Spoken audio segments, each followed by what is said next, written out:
We've got a couple other vendor videos that we'll be showing later, but right now we're going to talk to Meghan. Meghan, how are you doing? Hey, I'm great. How are you doing? Good. So I saw, can you hold up your drawing? I saw that you were making stuff with us. I know, I'm so much more relaxed now. It looks Thanks. That's awesome. That's really good. good. Thanks, Bianca. And who's your friend in your lap over there? I have Louie here. He's a 3-year-old teacup chihuahua. And then across the room is my 15-year-old cat, who is also here. Awesome. Good. The family's all on the Zoom.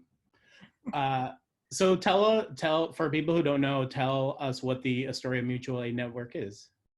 So Astoria Mutual Aid Network is a community grassroots organization that was founded by neighbors in Astoria. We just had our 2-month anniversary on May 15th. I actually see that there's some volunteers in here that I recognize. I also see that Kim from the Connected Chef is on here as well. So hey, Kim, we're going to be speaking next week.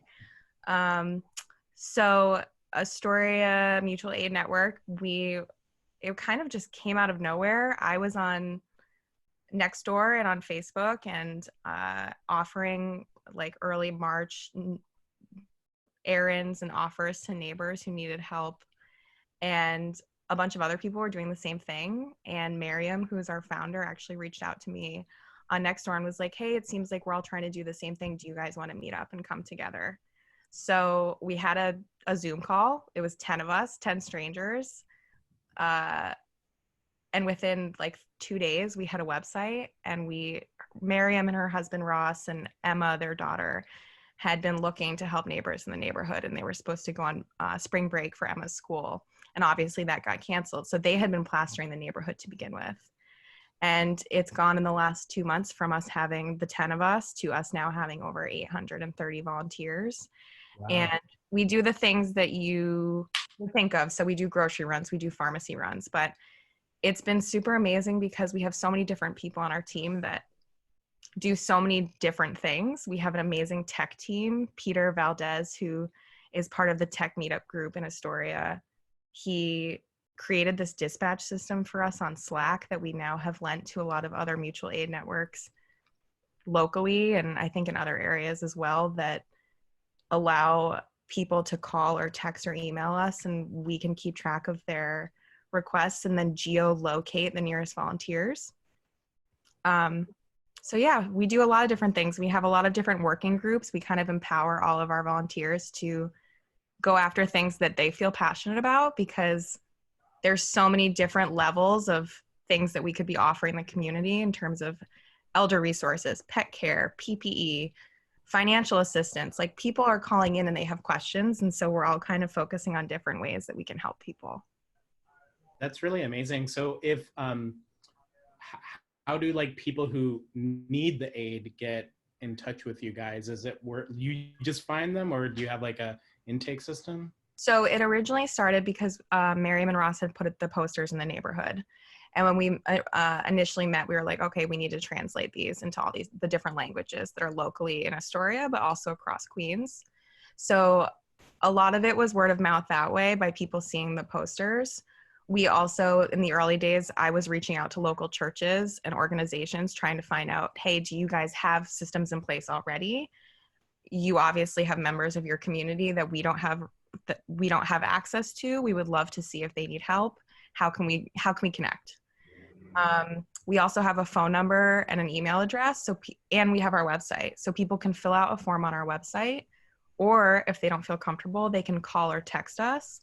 And I do all of the social media, as well as with another partner, Emma Kate. She does the Facebook. I do a lot of the Instagram. And I'm the one that answers all of the DMs. So a lot of times too, we'll get people that will come to us through DMs, like either themselves or on behalf of someone else, that are like, hey, my mother-in-law lives in Astoria. I live in California. She needs help. How can we get help to her? And then I'll connect them to the right channels to get that help.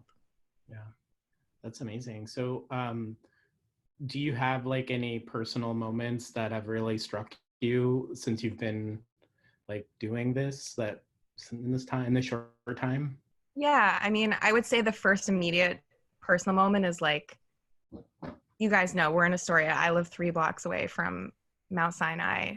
Those really bad weeks, sitting at home working my full-time day job and hearing an ambulance like every 10 minutes was just like very dark. And this was such a bright moment for me to be able to focus negative energy into something positive, on top of the fact personally that I've been able to become friends with so many amazing people that I've never even met in person.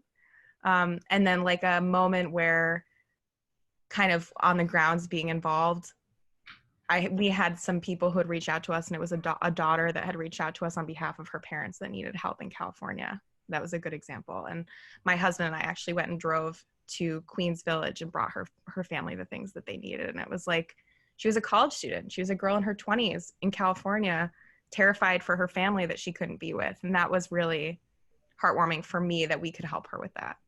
Yeah. And do you think that hopefully there will be an end to this one day. Do you think that the organization is going to continue as like a helping charitable organization long-term? One of the biggest things that we're facing every day is food assistance. I think food assistance and housing assistance, like just because coronavirus will not be here forever, it's something that's going to have very long-term effects on our community.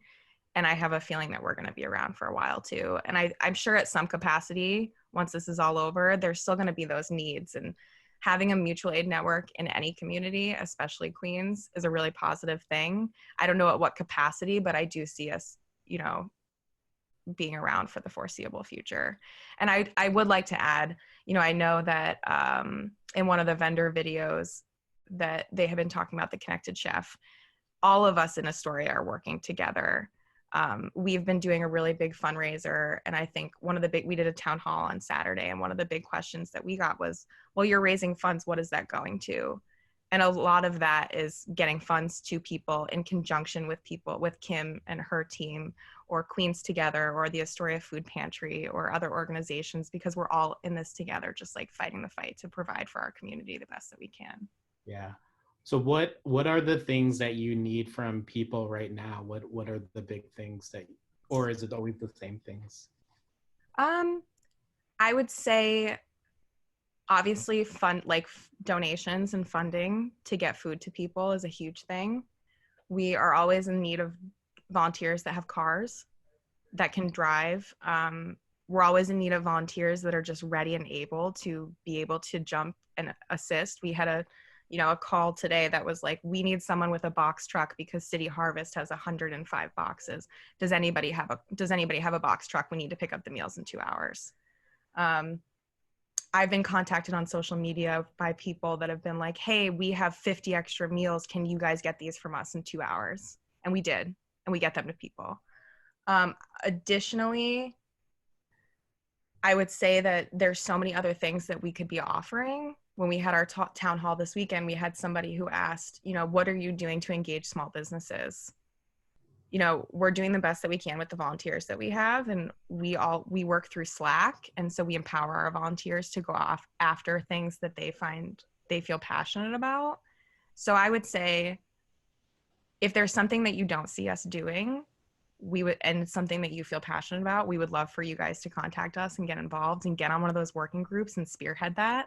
And we're here for you. And we have 800 plus volunteers to get in on the action too. So the sky is the limit, and you have support of other people, which is amazing. Right. So, and even though you have over 800 volunteers, you will take many more. Many more. Yeah. I mean, we're also too, like, I'm always on Instagram connecting with like the couple that has the Astoria pug, and they're doing all the composting in Astoria, and they've been like building. And I actually met up with them to hand off some masks a few weeks ago. And I was like, hey, we have volunteers. Like, we would love to link up with you. We would love to help you. And we since have linked up and have been expanding. It's just, there's so many aspects of things in the community that we could be doing. It's endless. It's amazing. It's really exciting. Cool. Well, thanks so much for sharing information about it. It's really amazing work you guys are doing, and it is, I'm sure, appreciated by the people you're directly impacted, but it's really meaningful to the whole community. So thank you.